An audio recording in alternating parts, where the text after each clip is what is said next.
svima, dobrodošli nazad na moj kanal i u moj novi video. Tema današnjeg videa su potrošeni proizvodi za mjesec februar i mart. Kesa sa potrošenim proizvodima je puna, tako da krećemo sa videom.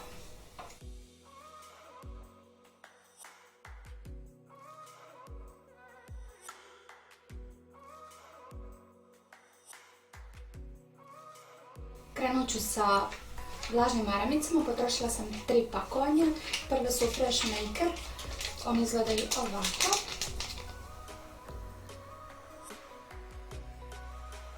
Preslatko pakovanje i baš su lepo mirisale, koristila sam ih i za ruke. Sljedeće su Clinique i Camellia, ovo veliko pakovanje. Ovo sam koristila bukvalno za sve, ima super ovaj kao poklopac da se ne suše, tako da bile su mi super i mnogo je lijep bio miris, onako puderast. A ove Clinique su za skidanje šminke, hidroformula, ove plave su mi lijepe dok su one crvene, čini mi se, te sam koristila, nisu baš nešto palo u nesvest, tako da uvek uzimam plave. Sljedeći potrošeni proizvod, i to je 2 komada, su Head and Shoulders šamponi. Ovaj mi je omiljeni, sa ovom kao školjkom, ovaj miris najviše volim, a citrus, ok, mislim da je 2 u 1, jest. Šampon i regenerator, ovo mi se više dopao i njega i najviše, kažem, volim. Ne koristim ih često, već kada, na primjer, želim dubinsko čišćenje kose, kako glave, dakle temene, tako i vlasi. I za to su mi dobri, nemam ništa protiv ovih šampona, da kažem nešto negativno. Nisu mi izadvali peru, baš suprotno od toga, lepo operu kosu, lepo očiste, miris ovog je divan, volim ovaj šampon, tako da to je to. Sljedeći potrošeni proizvod je Balea Body Lotion Magic Summer. Pričala sam vam mali milioniti put na mom kanalu. Losion za samopotpunjivanje, drugi je već otvoren. Ukoliko vam treba neki losion koji će dati prirodnu boju tena, definitivno moja preporuka, imate u DM-u, košta neki 360 dinara, čini mi se. Sljedeći potrošeni proizvod koji sam opet kupila i opet potrošila jeste Pa Cream and Oil, ovako izgleda, sa kokosovim muljem i kakao puterom, tako i miriše. Ovo sam već pokazala u nekim potrošenim proizvodima već, ali opet sam kupila i opet potrošila. Nakon tuširanja koža je meka, svilenkasta i miris ostaje dugo na koži, tako da koliko volite tako te neke kremaste kupke, moja preporuka. Potrošila sam i Balea penicu sa badem ekstraktom, ona izgleda ovako.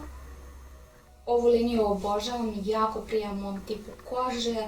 Ukoliko imate suvu kožu, osjetljivu kožu i kombinovana i normalno može koristiti, masnijem tipu ne nikako.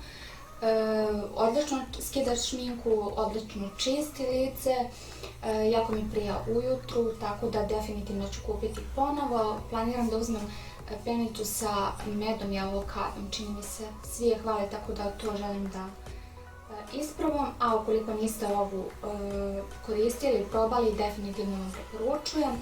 Dugo traje, a cena je zaista smiješna s obzirom kakav je sam kvalitet. Sljedeći potrošeni proizvod je nešto od šminke, u pitanju je Liquid kamuflaža od Catrice i to je nijansa 005. Ja uvek uzimam ovu 005 nijansu, tako da to je to. Znači, kad vam je korektor pri kraju, samo skinite ovaj stoper i moći ćete još proizvoda da izvučete. Sljedeći potrošeni proizvod je nešto iz Avona i to Rare Pearls. Ovo je onaj njihov parfemisani sprej u ovom staklenom pakovanju, miris mošus, ko voli mošus, ovo je za vas. Dugo smo ga koristile, mama, sestra i ja. Često je na akcijama, tako da ukoliko volite tu mirisnu notu, pratite katalog, gotovo svakog drugog mjeseca je na akciji, nekih 300-400 dinara maksimalno. Sljedeći potrošeni proizvod jeste intimni gel i to Genera, valjda se tako čita, ili Genera. Kupila sam ga u Liliju. Koštao je nekih 360 dinara, a sadrži 300 ml proizvoda. Sadrži ekstrakt aloe i nevena, dakle ima umirujuće dejstvo, nije izazvao nikakve iritacije ili bilo kakve tome slično probleme. Na početku me je jako nervirala ova pumpica, ali posle je radila. To je to, ništa sad spektakularno, ali za tu namenu je ok. Sljedeći potrošeni proizvod je prirodni instant skidač fleka Flex. Izgleda ovako. Ovo je pakovanje, ne znam gdje se zadobila ona bočica. Onako skida fleke, iskreno da budem.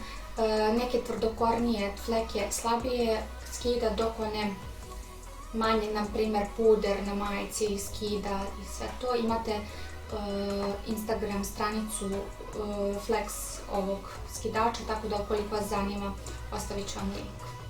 Sljedeći potrošeni proizvod je uzorak La Roche-Posay Tolerian Sensitive kremice, 15 ml. Ovako izgleda. Nisam nešto pala u neslu, da vam kažem, na ovaj proizvod. Onako mi je odgovarao, iskreno da budem. Više mi odgovara njihova Lipikar linija. Lepo daje hidrataciju i mekoću na licu, ali ništa više od toga, bar u mom slučaju. Tako da, to je to. Sljedeći potrošeni proizvod je Marc Yvon Big and Phenomenal Volume, valjda se tako izgovara, maskara. On izgleda ovako. I ima silikonsku četkicu koja se blago sužava u sredini. Blagi oblik peščanog sata.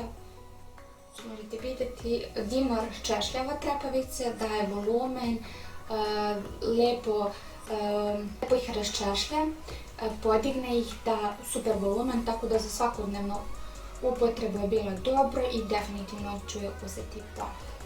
Sljedeći potrošeni proizvod je Fit Me od Maybelline, dakle puder u nijansi 115.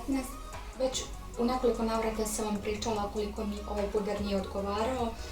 Sušio je kožu, izazvao mi iritacije, onda baš je sušio lice i došlo je i do perutanja kože, crvenila, tako da prestala sam da ga koristim. U periodu kad sam ga baš koristila, bukvalno skupljala sam zalihe koliko mi je odgovarao, tako da poslednja bočica iz tih zaliha je potrošena. Mislim da bi najviše odgovarao masnijem tipu kože, normalno ne znam koliko. Mom kombinovanom tipu kože nikako ne odgovara i ono što bih naglasila jeste da ovaj proizvod ili vam odgovara ili vam ne odgovara, nema sredine, tako da to je to. I naglasila bih isto da se alkohol u ovom puderu jako osjeća. Dakle, to kad otvorite, prvo što ćete osjetiti jeste alkohol.